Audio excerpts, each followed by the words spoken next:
Olá, pessoas maravilhosas.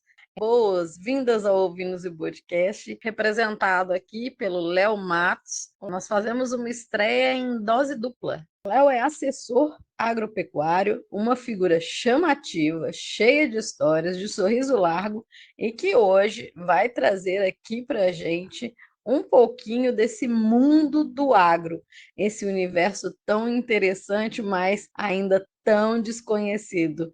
Então, Léo, seja muito bem-vindo. E para começar, conta aí, por que você decidiu chamar Ouvinos e Podcast? De onde saiu isso? É um prazer, a gente está começando o nosso projeto.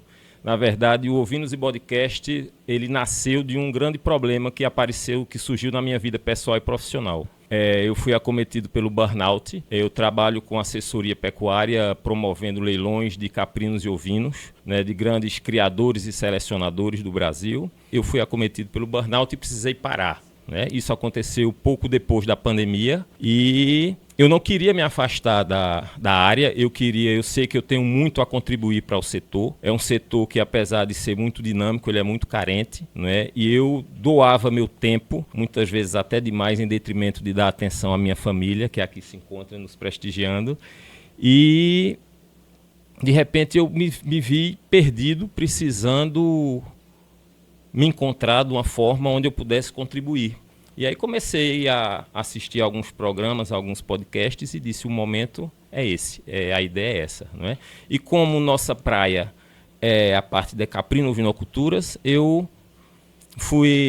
me veio a intuição de colocar o nome Ovinos e Podcast. Pois é, e geralmente quando se fala em agro, se fala muito de bovinos, até de equinos, mas não se fala assim dos ovinos. Então, você está aí para dar som ao berro dos ovinos. Exatamente, dos ovinos e dos caprinos, né? É isso aí, então tá certo. Mas me conta a tua relação com o campo. O campo sempre teve na tua história, já nasceu no interior, ou teve um caminho até você chegar a essa parte do agro e de todo esse cuidado com essa área rural? O campo está na minha genética, não é? Meu avô paterno, Dr. Mário, a quem eu devo muita honra. Ele foi dentista, professor e pecuarista. Então, uma fazenda centenária, onde meu pai e meus tios passavam as férias, os grandes feriados, e a família foi crescendo e nós passávamos sempre o mês de julho nessa fazenda. Então eu aprendi com meu pai e com meu pai Paulo Matos e meu tio Elias Matos, são engenheiros agrônomos. Meu primo Renato Lapa, que sempre esteve conosco, Carlos Henrique e alguns outros primos. Então a fazenda, o agro, sempre esteve presente na nossa história. Né? Então eu cresci vendo meu pai e meu tio agrônomo e eu digo, eu vou ser agrônomo. Então estudei, fiz faculdade de agronomia, fiquei até o 6º, 7º período aproximadamente e começou a entrar na parte de cálculo que eu não me dei muito bem. Infelizmente, por alguns problemas, hoje eu entendo, eu fui diagnosticado com TDAH e paguei a cadeira de zootecnia. Né? Então eu abandonei meu curso e entrei para a zootecnia. Mas me dedico desde sempre a esse setor, em especial a caprino-ovinocultura. Né? Eu digo que eu tenho 3 grandes paixões na minha vida. A primeira é a minha família, a segunda são os ovinos e os caprinos e o terceiro são os equinos. Mas a equinocultura já tem um movimento muito forte e a caprino-ovinocultura sempre foi deixado meio que de lado. Né? Então, eu levantei a bandeira da caprino-ovinocultura e venho lutando com pequenos, grandes, médios criadores, mas eu dou o que eu tenho de melhor, que é meu tempo, para esses criadores e para essas duas espécies que eu tanto amo e respeito e quero, um dia, quando eu não estiver aqui, ter deixado um legado. Da agronomia para a zootecnia, com tantas mudanças assim, e é aquela história. Às vezes, o que parece que deu errado, na verdade, foi muito certo. Mas, continuando nosso bate-papo, Léo, quando eu vi, né, assessoria agropecuária, assim, no trabalho, no dia a dia, etc., a gente vê muito assessoria de imprensa, assessoria política, e eu nunca tinha parado para pensar nessa história de assessoria agropecuária. Explica melhor, tanto para mim, como para quem vai estar assistindo ou ouvindo a gente, o que faz um assessor agropecuário? O que vocês fazem lá na fazenda que faz diferença? Vê só, eu costumo dizer, eu sou matuto, com muito orgulho, né, pernambucano. com muito orgulho também. E eu costumo dizer que eu não tenho slogan, eu tenho um mote. E o meu mote é fazer diferente para fazer diferença. E graças a Deus, aquelas pessoas que abraçaram minha forma de lidar, minha forma de trabalhar, a gente tem conseguido fazer diferença para essas pessoas, né? Então, a minha forma de assessorar é diferente. Né? Existem cursos, treinamentos, as pessoas seguem fulano e beltrano. Não, o que é que eu faço na minha assessoria? Eu costumo escutar, ter uma escutativa da necessidade, do desejo, do sonho daquele criador, né, daquele ou futuro criador, né? E eu busco colocar com muita transparência os pontos positivos e os negativos e, em especial, mostrar as dificuldades, as possíveis dificuldades que essas pessoas podem vir a ter. Porque, como você falou, as pessoas veem fazenda como um parque de diversão, um hotel fazenda, um lazer, né? Ganha dinheiro com sua atividade principal e vai brincar de ser fazendeiro. E a coisa não é bem assim, né? Eu tive o privilégio de, há 3 anos atrás, assistir a palestra de Luiz Tejon, na Festa do Boi, no Rio Grande do Norte, onde ele mostrou, dentro da palestra dele extraordinária, ele mostrou que existe uma pesquisa que até o ano de 2030, uma média de 80% das propriedades rurais tendem a fracassar, a fechar as porteiras, por falta de uso de tecnologia que já existe. Ou seja, as pessoas talvez não estejam repassando as informações necessárias ou não estejam repassando de forma que seja compreendida essas informações. Então, o meu maior desejo é fazer a engrenagem da caprinovinocultura começar a girar e dar certo, porque é uma paixão, é uma área que me encanta e que tem tudo, se a gente for falar de questões matemáticas, tem tudo para multiplicar bem mais rápido do que a bovinocultura. Então, existe algo que ainda, meus 53 anos recém-completados ontem, gratidão, que eu ainda não consegui descobrir, mas com os nossos convidados, com esse trabalho, com essa dinâmica, eu espero poder contribuir para que a coisa realmente aconteça. Você acabou de citar aí uma referência nacional.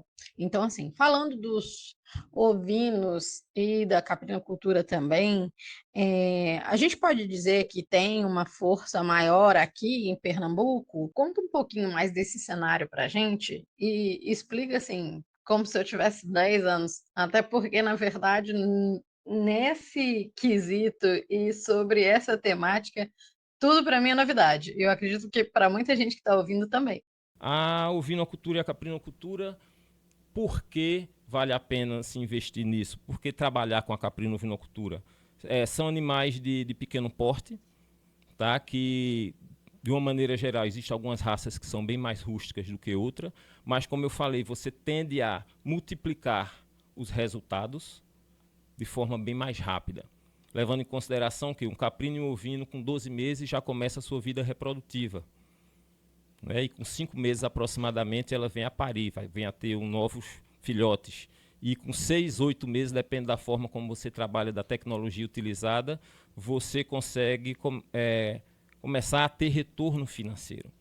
Agora, não é milagre, não é fácil como muita gente pensa, precisa haver investimento de conhecimento, investimento de genética, investimento de tecnologias para a coisa poder girar bem feito. Veja só, eu não trabalho a nível Brasil, tá? Basicamente o Nordeste, que é enorme. Né? Se a gente for ver Bahia, Sergipe, Alagoas, Rio Grande do Norte, Pernambuco, Maranhão, Paraíba, enfim, a gente tem um universo muito grande aqui, onde existem 2 polos muito fortes da ovinocultura. Nordeste, principalmente dos deslanados, que é basicamente Santinês, Morada Nova, tem o Somalis brasileiro, que nós vamos ter um convidado, nosso amigo Diego Moraes, que vai estar com a gente em breve. Então, existe aqui o Nordeste, existe a região Sul e Sudeste, que existem outras raças que são bem exploradas, tá? Mas aqui, para a gente, seria basicamente o Dorper, o Morada Nova e o Santinês. Existe uma raça nova que foi criada recentemente, o Ministério da Agricultura chancelou, que é a raça Soinga, que um pessoal basicamente do Rio Grande do Norte tem feito um trabalho extraordinário e que está começando a ter uma aceitação muito boa da raça. Né? Fiquei curiosa com essa história de uma raça nova. Como é que funciona isso? Você podia explicar para a gente que não entende nada, não tem a mínima ideia? Veja só, existem raças nativas que a própria natureza fez a seleção natural e hoje essas raças elas vão se perpetuando, né? Os indivíduos vão se reproduzindo e vão transmitindo aquelas características. É isso, basicamente, que caracteriza uma raça, né? Então, o que acontece? Algumas pessoas, em determinadas áreas, meio ambiente diferenciado, eles começam a usar determinada raça e que não dá o retorno ou não se adapta bem àquele clima, àquela realidade. Então, algumas pessoas se juntam e começam a usar uma raça X com outra raça e dá indivíduos interessantes e eles começam a fazer um trabalho para conseguir chegar naqueles indivíduos que a cada ciclo reprodutivo aquelas características se repitam. E quando isso acontece, aí existe um trabalho junto ao Ministério da Agricultura para tem uma série de procedimentos que tem que ser levado em consideração até que, de fato, seja considerado uma nova raça. É um trabalho muito desgastante, até porque demanda muito tempo e tempo é uma coisa escassa que a gente precisa aproveitar ao máximo. Então, eu sugiro para quem está começando que use as raças que já existem, né? Nós temos muitas raças, dentro das próprias raças existem muitas linhagens que são mais específicas em determinada qualidade, então a gente tem muito que trabalhar, muito que debater, e é por isso que eu tenho a ideia de trazer criadores, selecionadores, para trazer essa experiência, não só do que deu certo, mas também o que deu errado, para que as pessoas que estão começando possam avaliar e não venham a cair no erro que eu posso já ter caído, enfim. Nossa ideia é trazer informação. Você falou sobre raças que têm melhor adaptabilidade. Se uma pessoa quisesse começar hoje, aqui em Pernambuco, quais são as raças que você mais recomenda para quem quer entrar nesse universo dos ovinos e caprinos? Veja só, aqui em Pernambuco nós temos três regiões distintas. Tem a zona da mata, que tem bastante umidade, tem o agreste e tem o sertão. Indiscutivelmente, o melhor clima para se criar qualquer raça e qualquer espécie se chama o sertão, desde que você tenha água para produzir comida. Então, hoje a gente tem aqui no estado de Pernambuco criadores de somalis brasileiro, nosso amigo Diego Moraes. Nós temos grandes selecionadores da raça santinês, Dr. Alexandre Valença, que acabamos de fazer um leilão com ele extraordinário, leilão comemorativo de 20 anos de seleção. Temos João Carlos Tavares de Melo, que é o melhor criador do Brasil, já há 8 ou 9 anos sendo o melhor criador e expositor do Brasil. Mas nós temos também outros criadores, como Léo Pinto Caldas, com Dona Janine Caldas, que é um parceiro nosso. Dona Janine já trabalhou muito tempo, tinha desistido da raça, voltou com o filho agora também criando santinês. Né? Nós temos um pai e filho que eu tenho a oportunidade de trabalhar com eles, com leilões e também com venda direta dos animais dele, que é senhor Aldo Rodrigues e Luiz Rodrigues, de Tuparetama, Pernambuco, e dentre outros criadores. Né? Temos também a raça Dorper, que temos Dona Roberta Simões, que em breve vai estar aqui com a gente também. Temos nosso amigo Gildo da Batata, temos Kaique de Taquaritinga do Norte, enfim, temos grandes selecionadores também dessa raça. E para finalizar, nos ovinos, eu sou apaixonado também pela raça Morada Nova. Tenho nosso amigo Antônio Ítalo de Sertânia, que é um grande selecionador da raça. Falando da parte de caprinos, nós temos o amigo Matheus Almeida, do Rebanho Rio dos Bois, criador da raça Toggenburg, que produziu a campeã mundial de produção de leite. Temos a raça Alpina, temos a raça Sane, mas temos também, que eu gosto muito, alguns criadores do sertão que criam a raça Canidé e a raça Mochotó, que são produtoras de leite e são bastante rústicas e que eu realmente indico para os criadores do sertão. E assim, para a gente que é leigo, que a gente meio surpreende. Quando eu tive a oportunidade de acompanhar você e a Michele, né, que é da AMA Soluções Rurais, isso, né?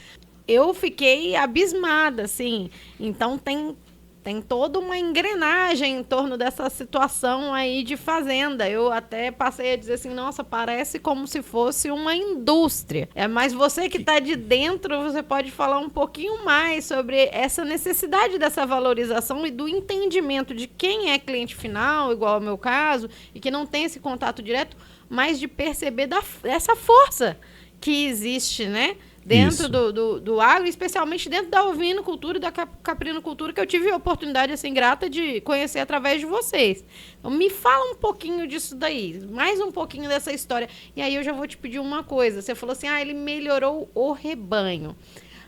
como que é essa situação de melhoramento de rebanho? O que é feito? Um pouquinho, assim, bem simplório pra gente que é novato e tá entendendo que etapas precisam ter aí para poder ter esse melhoramento. Tá. Antes de responder tua pergunta, eu quero agradecer a Michele Doma, Eventos Rurais e Soluções, que me deu um apoio muito grande no 8º Leilão Goitá Genética Campeã. Obrigado, parabéns. Espero que a gente consiga caminhar junto em vários eventos, vários leilões, e com certeza você vai estar sempre sendo recomendada por mim, tá? Obrigadão. Indicação do Ovinos e Podcast, hein, gente? Veja só, o trabalho de melhoramento, ele anda em parceria com seleção. Você começa a criar santinês, como o doutor Alexandre mesmo falou, quem teve a oportunidade de ver, ele era criador de gado holandês, que é uma das raças mais bem tecnificadas que existe. Então, o trabalho de melhoramento genético no bovino, você consegue melhorar cada ponto. Já existem trabalhos específicos e estatísticos comprovados que você, usando determinado reprodutor com determinada matriz, você consegue melhorar aquele ponto que você deseja. Na ovinocultura e na caprinocultura não está tão evoluído, tá? Mas aí são experimentos do dia a dia na fazenda. Então é por isso que é seleção. Eu vou selecionar aqueles animais que estão dentro daquelas características que eu desejo ou que o mercado deseja. Em cima disso a gente vai começar a fazer cruzamentos. Cruzamentos não, acasalamentos. Cruzamentos é quando a gente usa raças diferentes. Então a gente vai acasalar determinado indivíduo macho com aquela fêmea, buscando melhorar aquela característica, né? E é interessante a gente falar aqui a importância de um animal PO, um animal puro registrado, para que você conheça os seus ancestrais, para ver se aquelas características desejáveis estão sendo transmitidas, que é o que a gente chama de prepotência. O animal prepotente é aquele que consegue transmitir aquela determinada característica que a gente deseja. Então, a partir do momento que a gente vai escolher melhorar aquele ponto, por exemplo, na raça santinês, na raça Dorper e Morada Nova, são animais basicamente para produção de carne. Então, a gente precisa de um pernil, de um posterior, de umas costelas muito bem cobertas por musculatura, né? A linha de dorso que a gente chama que é a coluna do animal precisa ter força para segurar aquele peso daquela musculatura que a gente está querendo trabalhar. Então a gente vai acasalar indivíduos para buscar aqueles resultados e vai selecionando aqueles que estão e precisa de uma escrituração zootécnica, quem é pai, quem é mãe, quando foi feita a cobertura, quando nasceram os animais, em que peso nasceu, com quantos quilos ele foi apartado com aquela idade para parar de mamar, para entrar na sua vida independente, tá? Então tudo isso é levado em consideração na hora do trabalho de seleção e melhoramento genético. Entendi. Então, gente, voltamos aqui com mais um bloco do Ovinos e Podcast. Eu estou aqui hoje com o Léo Matos, ele é assessor pecuário e muito mais. E a gente vai perguntar uma coisa pro Léo, porque ele está de boné e isso faz parte da figura Léo Matos. Isso. Então, Léo Matos, me conta essa história de como começou essa paixão, essa coisa toda com os bonés. O que eles representam? Por que desse elemento aí? Até no logo do Ovinos e Podcast, o bodezinho tá lá de boné. Primeiro, o boné é uma tradição de família, boné, chapéu. Eu sou calvo, não é? Eu costumo dizer que eu sou careca, mas minha filha me puxa e diz, papai, você é calvo. E o boné, para mim, ele é um troféu. Tá? Nós acompanhamos várias exposições, trabalhamos com um leilão com vários criadores, alguns leilões individuais, como acabamos de fazer o 8º Leilão Goitá Genética Campeã. Doutor Alexandre, preciso do meu boné, falta o seu, que é um grande troféu para mim. Então, os bonés, tanto eu uso no dia a dia, como servem de troféu. É uma realização, né? Aquele criador está numa exposição, disputando com outros criadores e ganha uma premiação e ganha um troféu. E eu peço aos meus parceiros, os meus clientes, que me deem um boné para compor uma galeria feito essas, tá? Nós temos aqui Dorper Praxedes, Estância Ouro e Prata, Capril Extrema, Fazenda Iaras Baixão, Ife Baiano, Rebanho Vise, Saia Rodada, Dorper Boés Santinês, Recanto dos Anjos, é um cliente nosso do Paraguai. Sebastião, Leilão Norte, que é o nosso grande parceiro, hoje a gente faz leilões através da Leilão Norte. Rebanho Rodrigues, já falei, Tuparetama. Mumbuca, São Paulo, João e Mauro Sack, são grandes selecionadores, referências na raça santinês, tá? Então, Cada um deles foram negócios que nós fizemos, tanto com venda como com compras para nossos clientes, e servem para mim de troféu. Eu tenho isso para mim como uma relíquia, eu respeito muito. Esse em especial que eu estou usando, Fazenda e Rebanho Sotero, é uma fazenda, é uma empresa onde eu estou trabalhando com assessoria direta, onde eu passo de 3 a 4 dias por semana tentando ajudar a fazenda como um todo, porque, como a gente falou anteriormente, as pessoas veem fazenda como um hobby, como um passatempo, né? E a fazenda é um universo à parte, onde hoje precisa bastante do uso de tecnologia, tanto para você fazer a gestão do negócio, quanto para você conseguir o melhoramento da fertilidade do solo, para poder gerar nutrientes, gerar forragem para os animais. A gente precisa de técnicos, veterinários, agrônomos, zootecnistas, para poder dar o melhor resultado, o uso da tecnologia da melhor forma possível. A gente precisa investir no nosso pessoal do dia a dia, né? Um tratador eu vejo como um dos principais investimentos de uma fazenda, melhorando o rebanho e diminuindo o custo. Tá? Então, a fazenda como um todo é um universo que precisa ser muito bem trabalhado da forma de tecnologia de informação, tecnologia de reprodução, tecnologia de melhoramento de forragem, melhoramento animal, enfim. Como o Luiz Tejon disse, precisa ser usada tecnologia para poder dar resultado. Né? A gente não pode mais perder tempo nem dinheiro. Muitas pessoas brincaram de ser fazendeiro e a gente está levando a fazenda e a caprinovinocultura a sério. É por isso que a gente está aqui hoje. Esse melhoramento todo, ele movimenta também o universo dos leilões. Como é que funciona isso? A gente, até o pessoal da produção estava brincando comigo, falou assim, eu só lembro do canal do Boi, essas coisas assim, e a gente ficava olhando, falando, ninguém assiste isso. Mas assiste, tem muita sim. gente. Nós tivemos o privilégio, né, Sebastião, o dono da Leilão Norte, ficou encantado, que nós tivemos durante o Leilão da Goitá, mais de 200 pessoas ativas no canal do YouTube. Então as pessoas estavam assistindo, estavam lançando.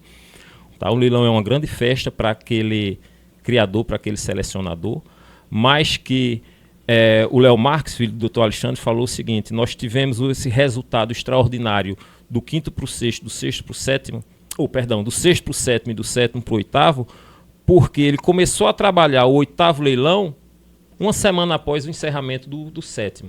Ou seja, existe um trabalho, vou falar especificamente da Goitá agora, existe o trabalho de Adalberto Farias e de Rodrigo Ozil, que dão suporte tanto na parte do manejo reprodutivo, na parte do manejo nutricional, na parte de selecionar os animais que vão ser registrados, os animais que vão para a pista, os animais que vão para leilão.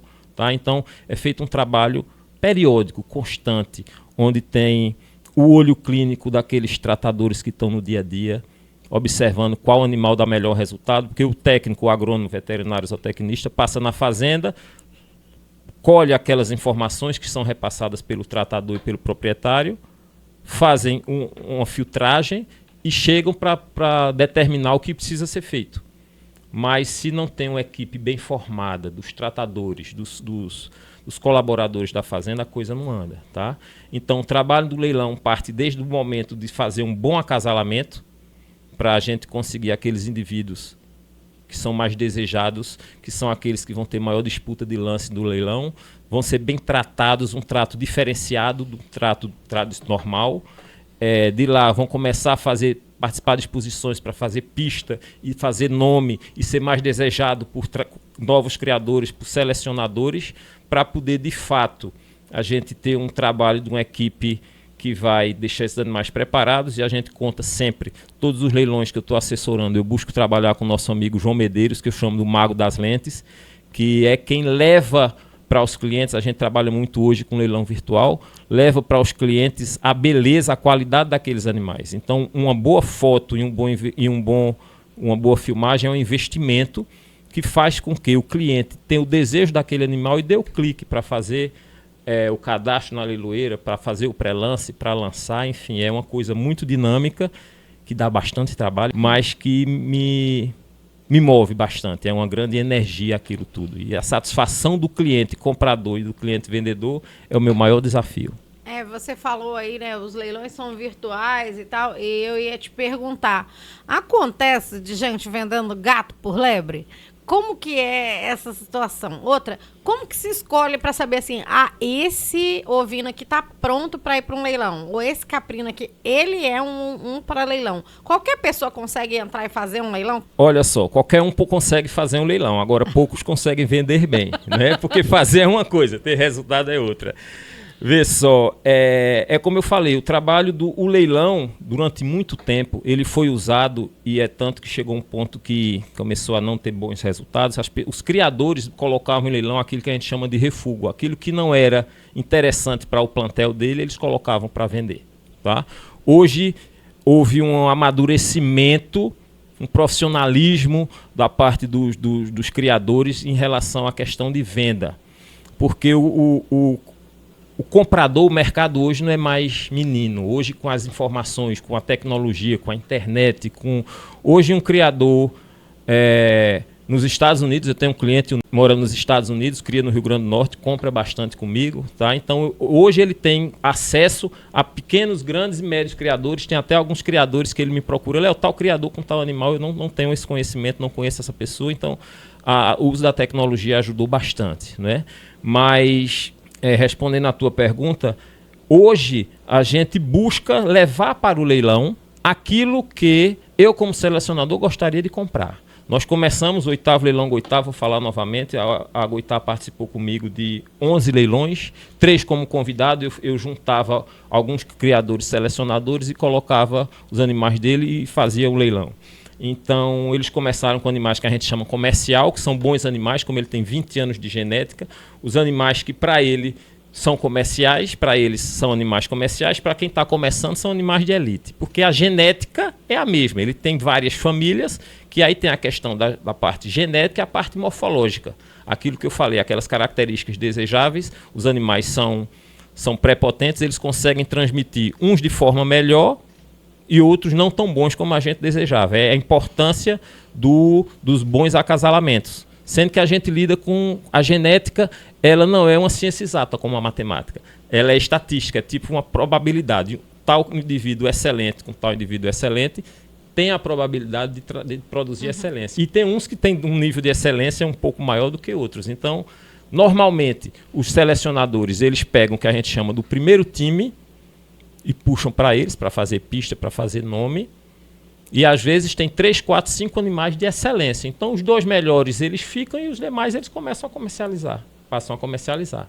É dessa forma que os leilões acontecem. Nem todos os assessores, nem todos os criadores trabalham dessa forma, tá? Mas a gente procura levar o melhor para o criador, porque eu costumo dizer o seguinte, eu não faço uma venda. Minha assessoria, eu busco fazer um cliente, que hoje começa comprando, depois vai produzir, depois vem vendendo comigo. Isso eu já consigo com vários. São 6 anos de mercado nessa área e, graças a Deus, a gente tem conquistado o respeito e a admiração de muitas pessoas, porque eu levo o trabalho realmente a sério.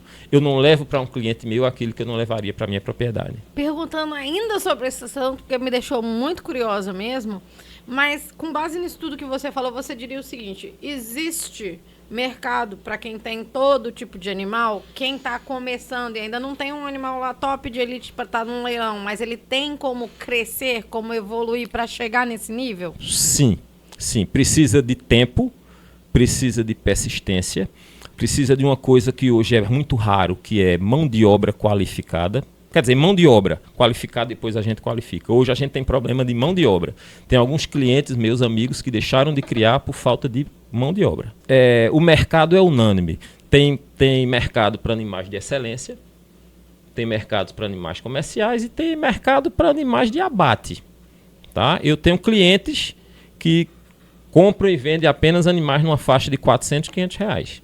Eu tenho cliente que me comprou um único indivíduo por 142 mil reais. Tá? Então, existe mercado para todos. Porque o campo é que leva comida para nossas mesas. Então, eu estou criando, estou selecionando, estou investindo em tecnologia de reprodução, estou investindo no meu pasto, estou investindo no meu pessoal, mas, como eu disse, existe a probabilidade de determinados acasalamentos darem certo. Nem sempre dão certo.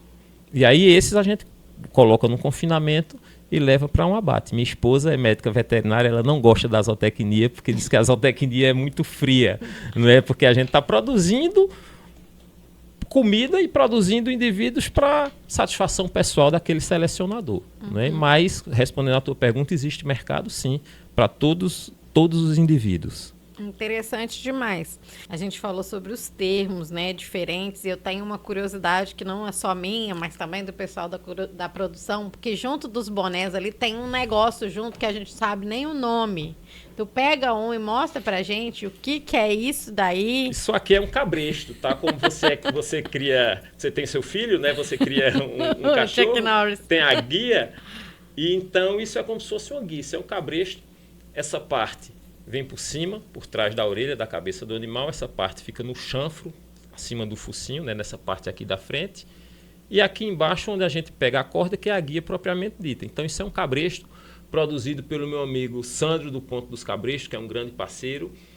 O Sandro produz para criadores de todo o Brasil e manda, inclusive, para o exterior.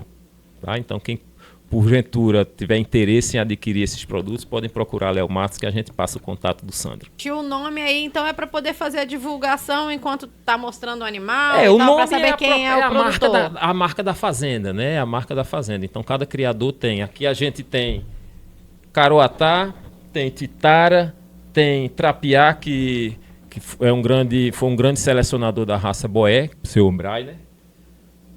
Nós temos Mussurepe, que foi um sócio da Soluções Remate. Soluções Remate foi uma leiloeira que um amigo meu que é investidor me procurou. Léo, eu trabalhava numa empresa e eles diziam, essa empresa é a tua cara. Por que você não monta a tua leiloeira? Eu digo, cara, eu não tenho condição. Mas você faz uma assessoria muito bem, você faz um comercial muito bom. Eu digo, exatamente, eu não tenho como montar uma estrutura de uma leiloeira, porque senão eu não vou conseguir fazer o que eu faço tão bem. Mas foi uma grande experiência. E é esse tipo de experiência que eu quero trazer no nosso programa, porque o que deu certo é fácil a gente mostrar. Mas o que não deu certo, muitas vezes as pessoas não têm coragem. E eu estou trazendo isso para que as pessoas não achem que é muito fácil, que montar uma leiloeira é muito fácil, que vai enricar da noite para o dia, que não é assim. Existe todo um universo por trás. Então, quem quiser fazer leilão, procure grandes empresas que já existem no mercado. Não crie a roda. Né? Melhora o que já tem. Então, vamos dar oportunidade ao que já está no mercado. É uma questão até de valorização do meio também, né? Isso. E eu ia falar que essa tua fala traz muito para a reflexão da gente que a vida é feita de escolhas. Exatamente. Você olhou e falou assim, eu estou aonde eu quero e eu prefiro escolher continuar Exato. nisso daqui, impulsionar Me aliar outros. quem já é bom naquilo que faz, né? E aí que a gente une forças. Então, ouvir nos podcasts, ele é uma escolha, foi uma escolha do Léo Matos de inserir isso aí no todo o layout do que o Léo Matos já faz. O Ouvindo e Podcast foi mais do que uma escolha. O Ouvindo e Podcast, eu posso dizer que foi um presente de Deus. Foi num momento muito difícil na minha vida profissional e pessoal, onde eu não tinha forças para me levantar e fazer acontecer, como normalmente eu faço. E tive o apoio da minha esposa e dos meus filhos, e me veio essa intuição, e que hoje é um propósito de vida. O Ouvindo e Podcast é um propósito de vida, que vai levar o conhecimento aos criadores, aos selecionadores, aos curiosos, e eu acredito que vai me dar a oportunidade de estar mais tempo ao lado dos meus filhos e da minha esposa. Excelente, então já mostrou que é um propósito aí bem fundamentado. Exatamente. Deixa eu te perguntar, Léo Matos, para a gente ir terminando aqui, mas eu queria saber o seguinte, Ouvindo e Podcast está chegando o lançamento. Sim. E você já tem alguns convidados especiais aí para esse bloco de lançamento. Você pode contar um pouquinho para a gente de quem são eles e como é que foi essa escolha? Olha, foi fácil. Tá? Foi fácil porque o que a gente quer mostrar, principalmente no momento inicial, é o que tem de bom no mercado. Então, eu comecei com os ovinos, tá? E convidei, graças a Deus nós fomos muito bem recebidos, nosso convite foi muito bem recebido. Começaremos com o Dr. Alexandre Valença, do Rebanho Goitá, que foi quem me impulsionou no mercado pecuário. Então, a gente vai começar com o Dr. Alexandre Valença, da raça Santinês, Rebanho Goitá. Nós vamos ter Dona Roberta Simões, que é uma referência na raça Dorper, é uma grande empresária, tanto do setor tradicional, como também da pecuária, tá? Ela é uma grande selecionadora, uma grande produtora da raça Dorper, em Araripina, Pernambuco, Dr. Alexandre Valença, em Limoeiro, e nós vamos ter nosso amigo Diogo Marais, do Rancho MB, da raça Somalis brasileira. Léo, para a gente poder terminar aqui, eu sei que foi seu aniversário agora, deixamos parabéns aqui para você, e a gente queria que você deixasse um recadinho para as pessoas. O que você tem aí para essa nova etapa com o Ovinos e Podcast, com o aniversário, com esse novo ciclo começar? Eu queria, antes de responder a tua pergunta, Gisele, eu queria agradecer a cada um de vocês, não vou citar nome para não correr o risco de esquecer alguém, mas vocês que tanto admiram o meu trabalho, tanto me incentivam que eu continue, apesar de algumas questões, algumas dificuldades, eu quero agradecer o carinho de todos vocês que ontem me parabenizaram, me trouxeram mensagens de felicitações, gratidão de coração a todos vocês. A minha filha, desculpa, meu filho, minha esposa, tanto me apoiam e são o motivo para que eu esteja aqui. Gratidão a todos vocês, de verdade. Aí ele fez todo mundo ficar sem voz agora, gente. E todo mundo chorar junto, mas vamos lá. Léo, eu vou aproveitar que você falou na sua esposa. Sim. E eu vou fazer uma pausa para você me responder uma coisa que era para a gente ter inserido lá atrás. Ela é veterinária, você trabalha com essa área aí, que é essa questão da pecuária, etc. E você falou sobre a falta de mão de obra. Isso. Se você pudesse dar um conselho para essa gurizada que está saindo aí da faculdade e tal, para lembrar que o campo está aqui e existe. Porque você acompanha a sua esposa, então você conhece a realidade, conhece o trabalho, etc. O que você deixaria de recado para esse pessoal? Para eles começarem a perceber que existe esse universo do campo, que ele é um universo muito bom de se estar inserido. Né? Veja só, antes de chegar nesse ponto que você estava me perguntando, eu quero dizer que se você gosta de animal, não quer dizer que você vai ser um bom veterinário. Tá? Existem muitas pessoas, não, eu gosto de cão, eu gosto de gato, eu gosto de boi, eu gosto de cavalo, eu vou fazer veterinária. Não é por aí. Tá?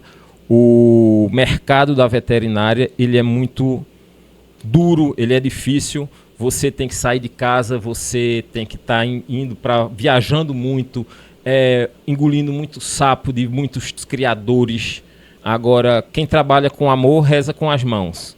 Então eu digo que você que gosta de animal, você que de fato descobriu que a veterinária é a sua profissão, saiba que não vai ser fácil, mas que vale a pena. Então existem muitos criadores, muitos selecionadores que precisam de bons profissionais, pessoas que se dediquem de fato. Então se você de fato gosta da veterinária, faça com muito respeito e vale a pena. Excelente, então ficou o recado aí para a gurizada. Para a gente poder fazer o fechamento, por que assistir, ouvir Ovinos e Podcast com o Léo Matos? Porque aqui a gente não traz promessa, aqui a gente vai trazer experiência de vida, trabalhos sérios e honestos, e a gente está disposto também a ouvir de vocês as perguntas e as críticas construtivas para que a gente possa melhorar o nosso setor. É um dos objetivos do Ovinos e Podcast ampliar as fronteiras, aparecer para além do Brasil? Como é que é a expectativa? Com toda certeza, sempre foi, tá? E agora com o apoio da SP Máximo, eu tenho certeza que a gente vai conseguir. Não só nas Américas, mas eu quero rodar o mundo. Eu quero que o nosso projeto cresça e consiga contribuir para todos os criadores do mundo. Vocês têm parceria, você trabalha hoje, atua hoje, você tem parceria em quais países? Que você sabe assim, que por exemplo, você vai mandar o convite do Ovinos e Podcast, eles vão estar te assistindo. Veja só, Estados Unidos, Bolívia, Colômbia, Uruguai, Paraguai e Argentina, tá? Mas já tenho contato com o pessoal, com brasileiros na Alemanha, Portugal e Espanha. Então, gente, o Ovinos e Podcast já chegou para as Américas e está indo para além mar. Ninguém pode perder.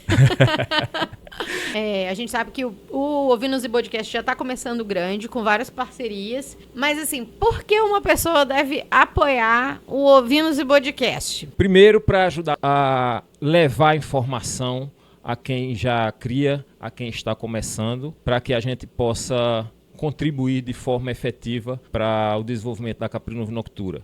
Segundo, porque graças ao trabalho hoje nós conseguimos ultrapassar as barreiras geográficas do Brasil. Então você trabalhando conosco, você vai estar chegando no Paraguai, onde aqui eu tenho a honra de vestir a camisa do meu amigo Oscar, que me presenteou recentemente. O meu amigo Alcione, que também mora no Paraguai, que é nosso cliente, compra genética do Brasil, através de trabalhos de inseminação artificial e transferência de embrião para levar a genética do Brasil para o Paraguai. Você pode levar também tua marca para os Estados Unidos, para a Colômbia, para a Bolívia, para a Argentina, onde nós já temos clientes nesses países, ou seja, a sua marca vai estar rodando toda a América do Sul e também as Américas, né? Porque eu tenho cliente nos Estados Unidos também. Então esse é o motivo pelo qual vale a pena contribuir com o nosso projeto. Então a gente pode dizer que ouvindo esse podcast é uma janela para o mundo. Exatamente, com toda certeza. Obrigado a todos vocês que assistiram até aqui. Não se esqueça de curtir o vídeo, comentar, compartilhar, nos seguir nas redes sociais e fica de olho porque a nossa agenda está chegando aí e em breve tem mais Ouvindo e Podcast.